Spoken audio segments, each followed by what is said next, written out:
all I know is Lexicata is a million times more powerful with Clio, and Clio is a million times more powerful with Lexicata together. Welcome to LawNext, the podcast that features the innovators and entrepreneurs who are driving what's next in law.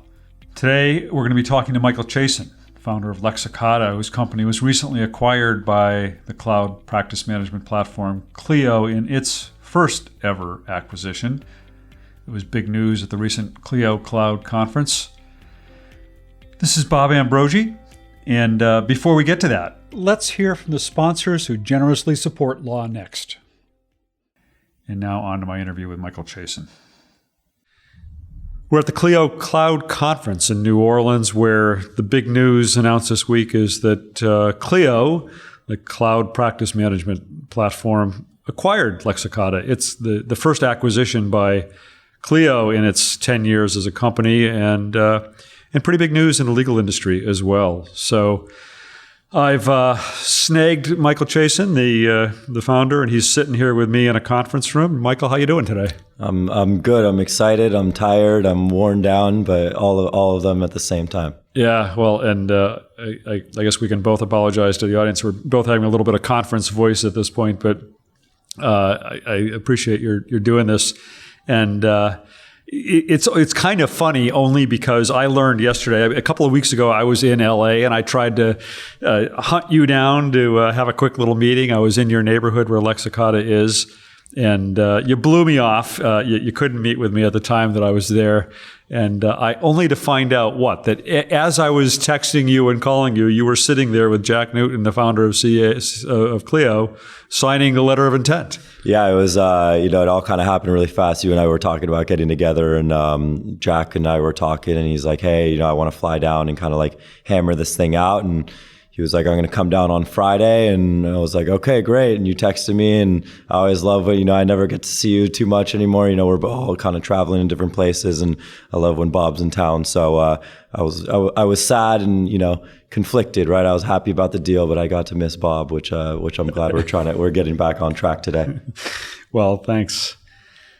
So I want to circle back to the acquisition and what it means for the legal industry, but I want to start by just asking you to tell me why you and Aaron George was your co-founder. Why did you start Lexicata in the first place? What was your background? What was the problem that you were trying to address? Yeah.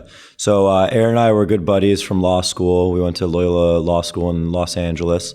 And him and I were in the same group of friends. We played basketball together, and we quickly realized that we had a very common background in the sense that neither of us really wanted to practice law in the traditional sense or even practice law, period. Both of us had entrepreneurial backgrounds, or we'd started a lot of, I wouldn't call them companies, but businesses. And when we kind of learned that about each other, we said, hey, there's not a lot of people who are trying to do something like this. Let's figure out something to do. So we honestly just sat down and brainstormed one day. We just, went in the quad and said, what are some ideas we had? And we came up with a few different ideas, and we eventually said those were bad ideas because we knew nothing about those industries like entertainment and things like that. We said, well, what do we know? We have a lot of people in the legal industry. So we started LawKick, which was one of the first online marketplaces for law firms. So for finding lawyers and clients to connect them together. So think like Angie's List for lawyers, or TaskRabbit, or Odesk, or something like that. And Avo and a few other people followed suit from there. And basically we figured out there were two fundamental problems that we realized while we were doing this. First thing were the clients were complaining. They would come through a tech website, they'd get connected with a lawyer through a tech experience, and the lawyers would send them a PDF, ask them to play with check, all these like very non-seamless experience. So the clients would get frustrated and end up going to someone else or offline. And then secondarily, the lawyers would complain that they weren't getting hired or they weren't making money, so they weren't willing to pay for the leads. And we're like, well, how are we going to monetize that? So we really dove deep and figured out the reason that all of this was happening was, one, the lawyers had a really crappy experience, or two, they had no experience, period. We would send them the lead and they'd do nothing with them, or they'd send them one message and then the client would reply and they wouldn't reply, or no follow-up. And when we kind of drilled down, we asked them, like, what are you using for doing this? And they're like, oh, I'm not using anything. I don't follow up with them. I'm not a salesman. I'm a lawyer. I don't need to do sales. And we were like, Aaron and I kind of like backed up for a second. We're like, what are these people talking about? You don't have to do sales. Like, how are you surviving as a business? So we basically did a little survey. We had about 500 lawyers on the platform at the time. And we sent out a survey and said, hey, we're thinking about building just an online intake form. That was it. That's how it started, which is online intake forms and e-signature. That's it. And there was very good reception from people said, yeah, I'm willing to do this. And we asked how much they were willing to pay. Like 70% of them said less than $10 a month. So we were like, okay, this isn't going to be a real business, but this could help make us some money and help us bridge that gap for the LawKick platform. Yeah. And as we built it, and Clio was one of the first things that really like helped us take off, we realized, oh, wait, the business we were originally trying to build was actually not the right business. Lexicata, which at the time it was called Easy Intake, but Lexicata was the business. So that's kind of the genesis of how that started and how we kind of got into it. Yeah, it was. I mean, I remember when you guys launched. I remember talking to you right around the time you guys launched, and it really. Interestingly, there really wasn't anybody else doing this kind of intake software in law. There were other industries and other verticals. They were certainly doing it. There was some sort of half-assed features in some of the sort of more legacy practice management platforms out there that did some of this, but. It's just really interesting that you guys came along and sort of created a product in a sense that wasn't there before, and very much like what Clio did. And you have some real similarities there. Yeah, I'd like to say that we were like geniuses who just like saw the gap and was like, let's go for it. I think we kind of fell into it by mistake to some extent. But it's interesting with the legal industry. It was really frustrating. It started, I think it's turning, and I've seen a fundamental shift over the last couple of years since I've been in it, and the type of tech and, the attention that's paid towards certain aspects of the industry. But it was a really eye-opening experience for two kids that were 24, 25 years old with like very little life experience outside of like law school and our own little businesses that we'd run in the past, where when we were doing LawKick, we were in the tech community. We were like in TechCrunch. We were raising money. We were going to TechCrunch events. I was pitching at TechCrunch Disrupt, trying to pitch my product to like business owners and startups to use our platform to find lawyers. And then when we pivoted to, Easy Intake, then Lexicata, we were like, holy crap, like the legal industry is like just so antiquated. We felt like fish out of water being like young kids. And even at times, like trying to get speaking spots and things like that, I was like turned away saying like, oh, you're too young to do this, or like, there's no credibility. And I'm sitting there like 24 looking at Mark Zuckerberg, who's like 3 years older than me, runs like $100 billion company. And you're telling me I'm too young to do something. Like it's like Evan Spiegel was 19 when when he was doing Snapchat. Like right. There's so many people in it, and it was just like an ageism almost issue in legal. And I'm like, we're tech, we are the future. Why is nobody listening? I think the industry's really come around. But yeah, it was a really interesting first couple of years where we kind of felt a little bit like fish out of water, and like we were swimming against the current in some respects. Yeah, it's funny. I just spoke to Joshua Browder this morning, the guy who started Do Not Pay when he was 17 years old and still in high school. Yeah. And only because he had just gotten his driver's license and was getting parking tickets and realized there was a problem. And just describe what Lexicata does. What is the product? Yeah, so essentially, I call us a legal CRM, which is kind of like we've defined almost by being kind of like the main players in the space. But I almost combine two things: a CRM, which helps you manage relationships. That can be any relationships, professional relationships, referral relationships, clients, potential clients, whatever it may be. Just kind of managing your network. And then the second part I would call like a project management tool for client intake, right? So this is where we help you streamline the process, make it more organized, make it more efficient, and help you grow and build. So we have tons of features from the CRM side with like tagging your contacts and integrations with MailChimp and some email automation. And then on the intake side of things, we have things like online intake forms, e-signature, appointment scheduling and consultation scheduling, all that kind of stuff. So the two work really well together. And what we realized was the secret sauce behind what allowed us to succeed versus why other CRMs hadn't been able to penetrate the industry was really that symbiotic relationship between the project management side of things and the CRM. Most CRMs are so driven towards sales, where it's like it's about maybe the people or the relationships, whereas in law, a lot of people are coming through referral and word of mouth and websites and marketing, that it's more about the project and the case rather than about necessarily just the person. So we really focused on like enabling the law firm to do their job better and in effect make the CRM kind of work together. Because we originally started, like I said, when we started, we were just intake forms and e-signature. And then people would tell us, hey, I want you to start at step 1, which is before they even need to fill out an intake form. That's kind of where the CRM got bred into it. Right. So manage the process from the point they become a lead and up until hopefully they sign that retainer form. Exactly. And that was the crazy thing, that I think that was the one thing we saw that maybe other people saw but just never did anything about, that is amazing companies like Clio. Like Clio was still pretty young at the time. Yeah.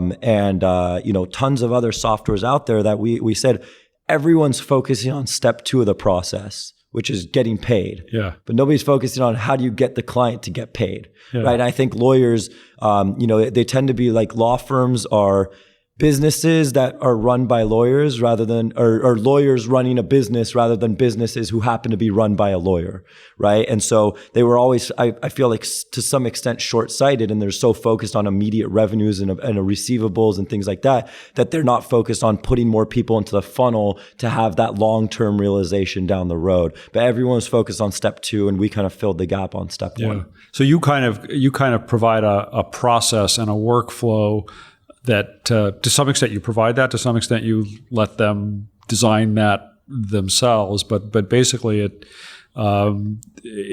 automates, or at least automates it automates the process in a lot of ways, and automates the reminders, I guess, if that's the right word, about making sure that the firm does in fact follow up appropriately as it goes through these steps. Yeah. So, I mean, it's a combination of two things, right? One of the things that we've really tried to toe the line between is what I always say is streamline, don't automate, right? Like, you can automate the things that nobody knows about, but you still want to make sure that there's still a human element. And I get that question a lot when people come to look at Lexicata. They say like, hey, look, I run an estate planning firm. I'm completely referral based. I'm completely relationship based. I don't want to automate that part. That's like the part that works for me, right? I want to automate the document, or I want to automate just like the reminder email or something like that. So we've really found that again, that secret sauce, or that really like perfect balance between the two. What we really focus on automating are the things that are repeatable, right? Hey, your reminder's coming up tomorrow. Like, you don't have to draft that email from scratch every time. Or, hey, filled out this intake form. You don't have to send that email from scratch. Hey, here are directions to my office, or thanks for signing up. Here's what you can expect over the next 6 months of our life together, right? Those are the types of things that like a client will never know if it's automated, and then frankly, they won't ever care, right? Automating data entry in a Clio. If anything, your clients are going to be happier because you don't have to charge them and pass through that expense to them. So those are things. We don't ever try to automate like the entire client experience. I think there's a mistake by over automating. But yeah, we try to more streamline than automate is what I call it. Yeah. So you started in 2015, I think so it was. LawKick, we started working on in 2012, end of 2012. So it was like exactly a 6-year anniversary to this month of when we actually incorporated.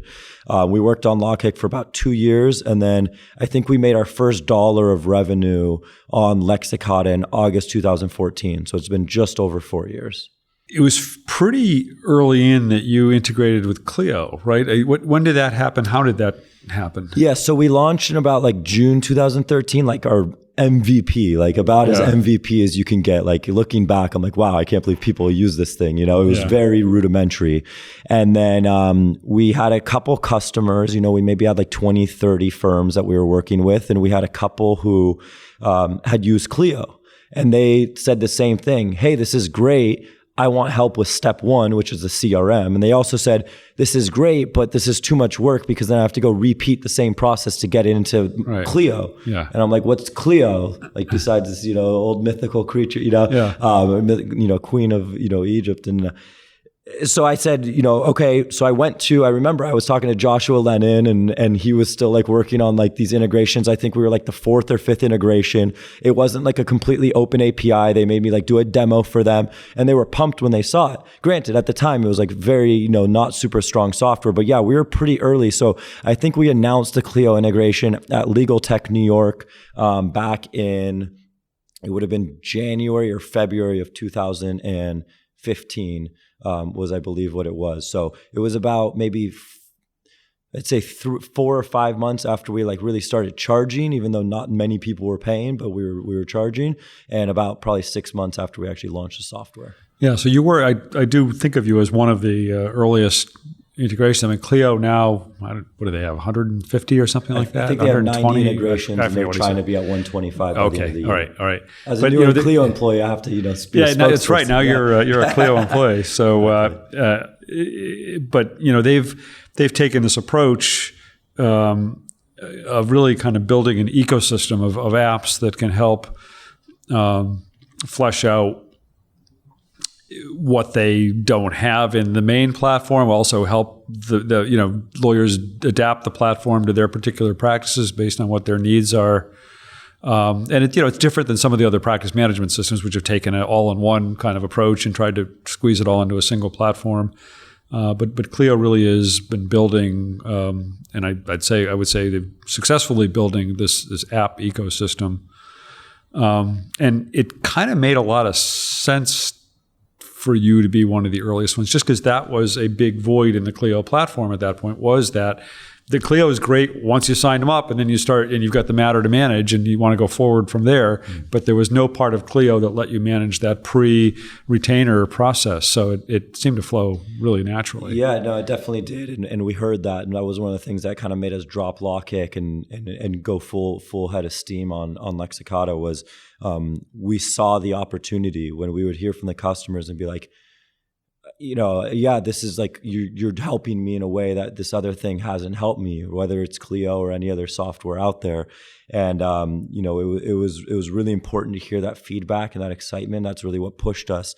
I think it's scary. I'm sure it was as Clio, it's scary to like do a platform solution and not go with the all-in-one, because it's like you're playing the long game, right? You're hoping people are going to build around you, and people like Lexicata and tons of these other amazing integrations that we have, the 89 other integrations that we have that, all do powerful things. But in the early days, right, 2014, 4 or 5 years ago, there weren't 90, right? There were a couple. And so if they didn't do it, then there was a struggle. So I think it's the, and that's one of the things that I respect about Clio, and one of the big reasons I want to join forces with them is they saw the vision that I was complaining about lawyers a second ago, which is they have that long-term view.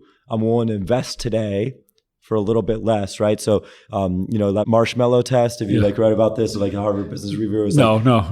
So it's really interesting. So they did this study about like entrepreneurial kids, and they go back to when you're like 1 or 2 years old. And what they did, I think it was a Harvard business case study, they did this, but they basically took a bunch of kids and they said, would you rather have 1 marshmallow right now? Or if you wait an hour, I'll give you 2 marshmallows. And there was like a direct correlation between the kids that picked the 1 marshmallow had a higher divorce rate, less income, like long-term, lower salary, less likelihood to succeed. Whereas the 2 marshmallow person had kind of like that mentality of, okay, I'm going to squirrel away a little bit and not live as crazy today, but in tomorrow it's going to pay off. And that's the entrepreneurial mentality. And that kind of like alludes back to the early days. Like, yeah, it's probably a little scary to not build all of it, right? It's less resources, but it's also you're kind of like letting the market dictate what happens almost. And clearly it paid off for them in the long term. And we were one of the ones that reaped the benefits as a result. Yeah. We'll get back to my interviews in just a moment. But first, let's take a break to hear from the sponsors who generously support LawNext.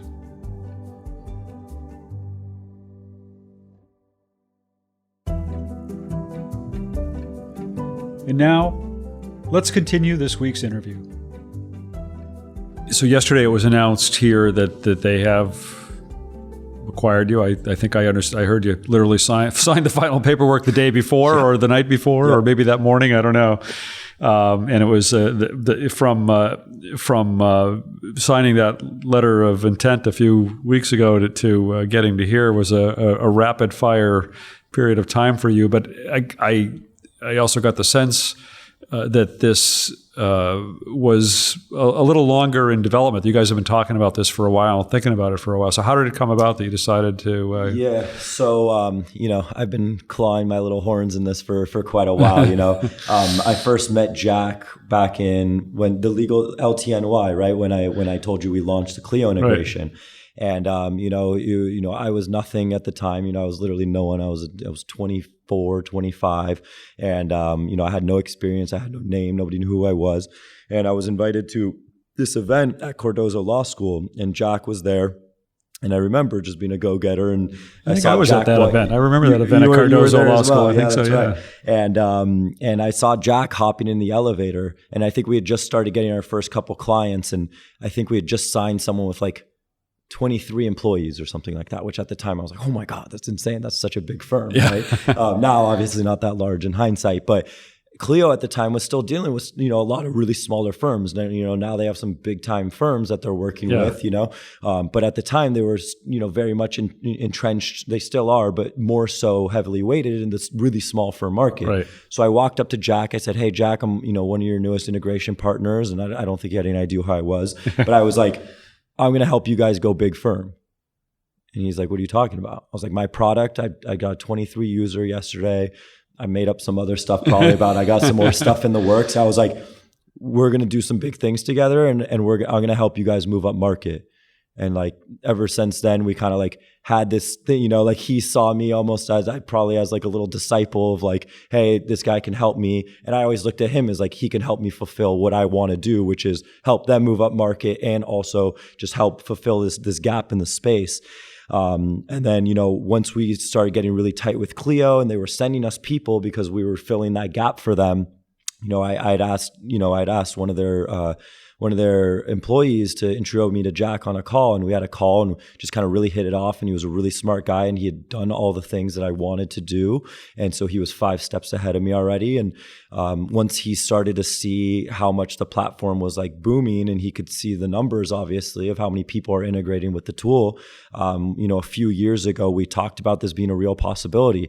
The numbers just didn't kind of work out at the time. We saw a lot of upside that we weren't willing to give up quite that early, and we were still really early, and we just kept talking, and him and I have become very close friends. We're not just colleagues at this point. Like, I consider him a very close friend of mine, and it was very natural, and the cultural fit was always there. So why acquisition over just continuing to be an integration? I mean, you could have had a pretty close fit continuing along the way you've been going. So one of the things that really upset me about the industry itself when I first came in, other than being told, oh, I'm too young or I'm not experienced enough or whatever it may be, was this individualistic mentality. Like, I'm gonna try to dominate everything by myself, right? Yeah. That all-in-one software mentality of the 90s, where it was like, I'm gonna build everything and I'm gonna make sure you don't have to pay for anything else. And that was really frustrating. And coming from, again, I was doing LawKick before, where I was in the TechCrunch world and I was in the super high tech world with AI and VR was coming out and all this stuff.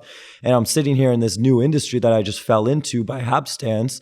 Like, oh my God, like, what are these people thinking? Like, why do they think they can do it all alone? Like, Salesforce built this massive platform where they have, tons of integrations. Like, almost every other software, like, that's the new age is integrations. Yeah, right. So one of the big reasons I wanted to do it, other than like, we always just aligned mentally. We were always on the same page. When you meet like your significant other and you just talk to them on their first couple dates and you're just like, wow, we just click. Right. Like Jack, Ryan, Aaron, and I, we all just clicked. Like, it all just made sense. Like, we were all talking the same game. We were all singing the same story. Yeah. And it just kind of made sense. So anyways, getting back to the question of Ryan being Ryan Gavreau, who's the co-founder of Clio. Exactly. And Aaron being my co-founder of Lexicata, I was like, I'm not going to be one of these people, right? Like, pigs get fat, hogs get slaughtered, right? And I looked at it and I said, like, alone, eventually we're probably going to have to compete with each other, because eventually, like, if they roll into our space, we're going to be like, okay, we're just going to build billing. And we didn't want to do that because we criticized everyone for doing that, and we didn't want to become those people. But we knew that we were so heavily contingent on what the case management software that you use, because you had to send the data from us to them, or else it was just too much friction. So we just said, this just makes too much sense. And we figured eventually we were going to have to compete with each other. And we both had too much respect and too much love for each other. So we said, hey, look, like, rather than keep going down this path of doing it individually, there's strength in numbers, alone you'll be slaughtered. So we really like focused on, like, if we do this deal, because, like, we're not a small company, we do, millions in revenue, and they're not a small company, they do a lot more than that. Yeah. And we're like, if we do this, like, it's mutually assured like dominance, right? Like we can own the space in a big way, and not in a selfish way, in an amazing way. We can do a lot of things that a lot of lawyers need, but haven't been able to have, that every other industry had 10, 15 years ago, that we're just catching up on. So we want to be like, the Amazon to e-commerce. We want to be that for legal, or, whatever, Uber for transportation. We want to be like that innovative company that does that. And I think together we can do that now. So what is that going to look like going forward from here? So it's a lot of question marks, right? So I think a lot of the press has been, probably like, give us a real answer, right? And we're not just playing politics. Like, we really don't know.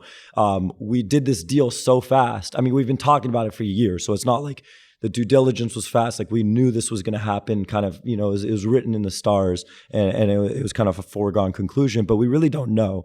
All I know is Lexicata is a million times more powerful with Clio, and Clio is a million times more powerful with Lexicata together.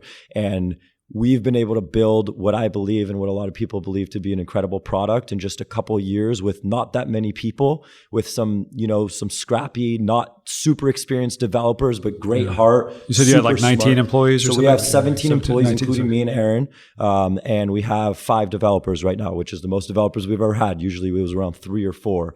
And we've been able to build this technology with just a handful of people. And they've got 3 figures in terms of devs. Yeah. And I'm like, imagine what we did before, what we could do if we had them. And that was also a big motivation for me, is we were at a point where we said, like, okay, we might have to compete, or we're going to have to go out and raise a bunch of money so we can really take this to the next level, right? So we can really go 10x growth rather than 2 or 3x growth.